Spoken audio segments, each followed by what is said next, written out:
మనము ఈ ఎపిసోడ్కి ముందు ధ్యానము గురించి తెలుసుకున్నాము, తరాల గురించి తెలుసుకున్నాము. Second dimension, third dimension, fourth dimension, fifth dimension అని మన యొక్క పూర్వీకుల గురించి తెలుసుకున్నాము. వారు ఎలా ధ్యానం చేశారు ప్రాతకాలంలో తెలుసుకున్నాము. ఇప్పుడు ధ్యానము ఎలా చేయాలో తెలుసుకుందాము ఈ ఎపిసోడ్లో. హిట్ టీవీ ప్రేక్షకులందరికీ ధన్యవాదములు. +, ధ్యానము అనుకున్నాము. అసలుకి ధ్యానం ఎందుకు చేయాలి, ధ్యానం అంటే ఏంటో తెలుసుకుందాం, ఎలా చేయాలో తెలుసుకుందాం. అసలు 3 రకాలైనటువంటి ఈ ప్రపంచంలో 3 రకాల కార్యక్రమాలు ఉన్నాయి. ఒకటి ప్రాపంచికత కార్యక్రమాలు, అంటే వరల్డ్కి సంబంధించింది, ప్రాపంచిక విషయాలకు సంబంధించింది ప్రాపంచికత కార్యక్రమాలు. రెండోది దైవికత కార్యక్రమాలు, అంటే దైవానికి సంబంధించిన కార్యక్రమాలు, అంటే గుళ్ళు గోపురాలు, పూజలు పునస్కారాలు, స్తోత్రాలు, జపాలు. మూడోది వచ్చేసి ఆధ్యాత్మికత కార్యక్రమాలు. ఆధ్యాత్మికత అనేది మరియు దైవత్వానికి సంబంధించింది డివోషనల్, స్పిరిచువల్. మనందరం కూడా కన్ఫ్యూజ్ అయిపోతాం. స్పిరిచువాలిటీ డివోషనల్ అంటారు, డివోషనల్ని స్పిరిచువాలిటీ అంటారు. డివోషనల్ అంటే దైవానికి సంబంధించింది, స్పిరిచువాలిటీ అంటే స్పిరిట్, ఆత్మకు సంబంధించింది.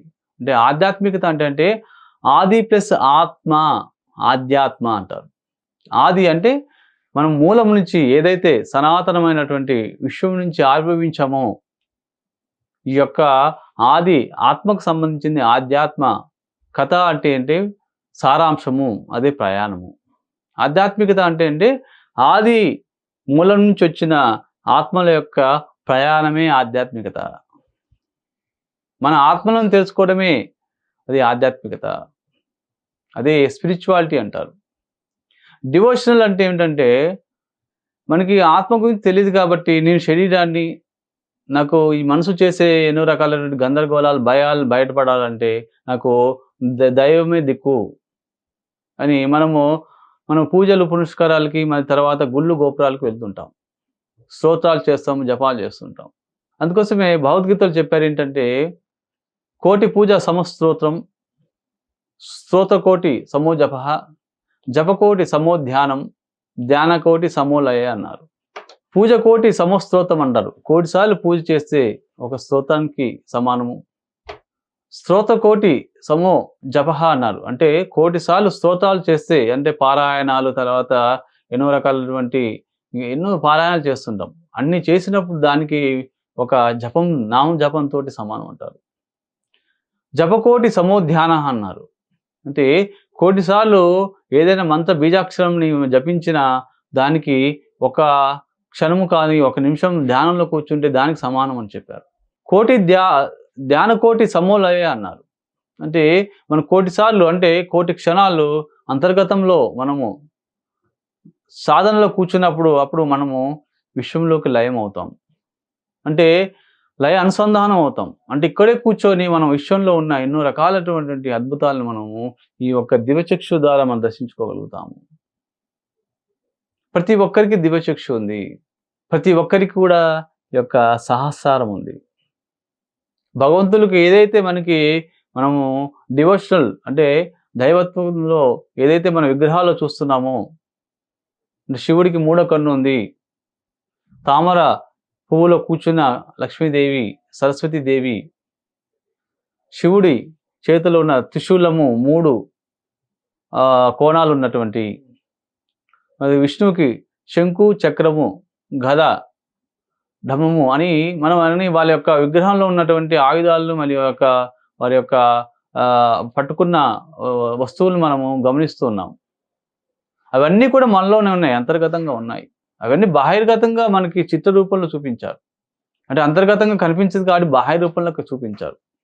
కమలము అంటే ఇక్కడ ఉన్న సహస్రదళము, అదే పద్మ కమలం అంటారు.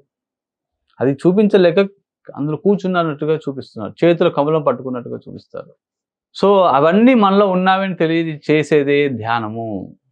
అందుకోసం మనం తెలుసుకున్నాం, ఆధ్యాత్మికత అంటే ఆది ఆత్మ యొక్క ప్రయాణమే ఆధ్యాత్మికత. సో మనమే ఆత్మలం, మనమే భగవంతులం అని తెలియజేసేదే ధ్యానము. నెమ్మదిగా ధ్యానం చేసుకుంటూ పోతుంటే మనము అంతర్గతంగా శూన్యంలోకి ప్రవేశించి లయంలో అవుతుంటాం. అంటే విశ్వగోళాలను మనం దర్శించగలుగుతాం. ఎన్నో దృశ్యాలను చూడగలుగుతాము, ఎన్నో శ్రవణాలను వినగలుగుతాము. అప్పుడు ఇదంతా కూడా ధ్యానంలో, తపస్సులో జరుగుతూ ఉంటుంది. అవన్నీ మనం తెలుసుకున్న తర్వాత మనము బహిర్గతంగా ప్రపంచానికి తెలియజేస్తుంటాం. అట్లా మనకి సనాతనం నుంచి, ఎన్నో యుగాల నుంచి, అంటే కృతయుగం నుంచి, త్రేతాయుగం నుంచి, ద్వాపరయుగం నుంచి, మరి ఇప్పుడున్న కలియుగం వరకు ఎందరో మహానుభావులు ఎన్నో వందల సంవత్సరాలు, వేల సంవత్సరాలు తపస్సు చేసి వారందరూ కూడా తాళపత్ర గ్రంథాలు రాసి, కొంతమంది ప్రపంచానికి తెలియజేసి, అవి శిష్యులు మళ్ళీ వాటిని గ్రంథ రూపంలో రాసి, మనకి ఇప్పుడు కనబడుతున్న ఎన్నో రకాలటువంటి ఆ యొక్క ఆధ్యాత్మిక శాస్త్ర గ్రంథాలు మనం ఈరోజు చదువుకొని ఎంతో తన్మత్వం అవుతూ మనం కూడా వాళ్ళలాగా తయారవుతున్నాం. తయారు కావాలని ప్రతి ఒక్కరికి జిజ్ఞాస ఉండాలి, తపన ఉండాలి. అందుకోసమే ధ్యానము ఎలా చేయాలో తెలుసుకుందాము. మనము ఈ ప్రపంచంలో కనబడుతుందంతా కూడా మనసు ద్వారా జరుగుతుంది. శరీరము లోపల మనసు, తర్వాత మనకి ఇంద్రియాలు, పంచ జ్ఞానేంద్రియాలు, తర్వాత పంచ కర్మేంద్రియాలు. ఈ పంచ జ్ఞానేంద్రియాలు, పంచ కర్మేంద్రియాలు అంటే దశేంద్రియాలు అంటారు. దశేంద్రియాలని ఈ మనసు కంట్రోల్ చేస్తుంటుంది. చూడమంటుంది, వినమంటుంది, మాట్లాడమంటుంది, వాసన గ్రహించమంటుంది, నాలుక రుచి తెలియజేస్తుంది, దాని తర్వాత చర్మం స్పర్శ తెలియజేస్తుంటుంది. తర్వాత రెండు చేతులతోటి మనము ఎన్నో పనులు చేస్తుంటాము, అది కర్మేంద్రియాలు. కాళ్ళతోటి నడుస్తుంటాము, ఎన్నో పనులు చేస్తుంటాము. తర్వాత మలమూత్ర ద్వారాల ద్వారా మనం తీసుకున్న ఎన్ని ఆహార పదార్థాలన్నీ బయటకు వెళ్తుంటాయి. దాని తర్వాత నోరు మనం మాట్లాడుతుంటుంది. ఈ కర్మేంద్రియాలు, పంచకర్మేంద్రియాలు. ఈ పంచ జ్ఞానేంద్రియాలు, పంచకర్మేంద్రియాలు మనసు ఆధీనంలో ఉంటుంది. మనకి ఈ కనబడుతున్న ఈ వస్తు ప్రపంచం అంతా కూడా మనసు ద్వారా ఉద్భవించబడ్డాయి. కానీ ఇవన్నీ కూడా శాశ్వతం కాదని తెలుసుకోవాలి. ఏది శాశ్వతమో అనేది ఈ మనస్సును నడిపించే ఆత్మ, బుద్ధిని నడిపించే ఆత్మ శాశ్వతం తెలుసుకోవాలి. ఆత్మకు నాశనం లేదని మనకి ప్రతి ఒక్క మతంలో ఎన్నో గ్రంథాలలో, ఎన్నో వారి యొక్క పవిత్ర గ్రంథాల్లో తెలియజేశారు. ఆత్మకు నాశనం లేదు. ఎప్పుడైతే మనం ఆత్మ అవుతామో మనకి ఈ ప్రపంచం నుంచి మనకి పరలోకాలకు సంబంధించిన జ్ఞానం కూడా తెలుస్తుంది. ధ్యానం ఎలా చేయాలంటే ప్రతిరోజు కూడా మీ వయస్సు ఎంత ఉందో నిమిషాలు, లేదంటే ఒక 10 నిమిషాలు, లేదా 20 నిమిషాలు, 30 నిమిషాలు, 40 నిమిషాలు, 50 నిమిషాలు, 60 నిమిషాలు, అంటే 10 నిమిషాల నుంచి గంట వరకు మీ యొక్క సమయాన్ని మీరు కేటాయించుకోండి. మీ కోసం మీరు కేటాయించుకోండి. హాయిగా ఎక్కడున్న వాళ్ళు అక్కడ కూర్చోండి, కాళ్ళు రెండు క్రాస్ చేసుకోండి, వేలు పెట్టుకోండి. హాయిగా కళ్ళు మూసుకొని మన అంతర్గతంగా నడుస్తున్న ప్రాణవాయువుని, అంటే శ్వాసలను గమనిస్తూ ఉండండి. అంటే ఈ నాసిక రంధ్రాల నుంచి, ముక్కు రంధ్రాల నుంచి వస్తున్న ఇడా పింగళ, అంటే ఈ యొక్క 2 ఉచ్ఛ్వాస నిశ్వాసను గమనిస్తూ ఉండండి. ఎప్పుడైతే ఈ ఉచ్ఛ్వాస నిశ్వాసను గమనిస్తుంటామో మనసులో ఉన్న ఆలోచనలన్నీ తేటతెల్లమవుతుంటాయి. అలా 2 కాళ్ళు క్రాస్ చేసుకొని, వేలు పెట్టుకొని, హాయిగా కూర్చొని, కళ్ళు 2 మూసుకొని శ్వాసను గమనిస్తూ ఉండండి. అలా ఆ మనసులో వస్తున్న ఎన్నో ఆలోచనలను కట్ చేస్తూ మళ్ళీ శ్వాసను గమనిస్తూ ఉండండి. ఈ 2 కనుబొమ్మల మధ్యలో ఉన్న ఈ భూమధ్యానం అంటారు, అదే నాసిక ఆగ్రం అంటారు. నాసికాగ్రాన్ని గమనిస్తూ ఉండాలి. అంటే బిందువు, మన బొట్టు పెట్టుకున్న స్థానము, ఆ బిందువుని గమనిస్తూ ఉండండి. అది త్రినేత్రానికి మూలము, ఆధారము.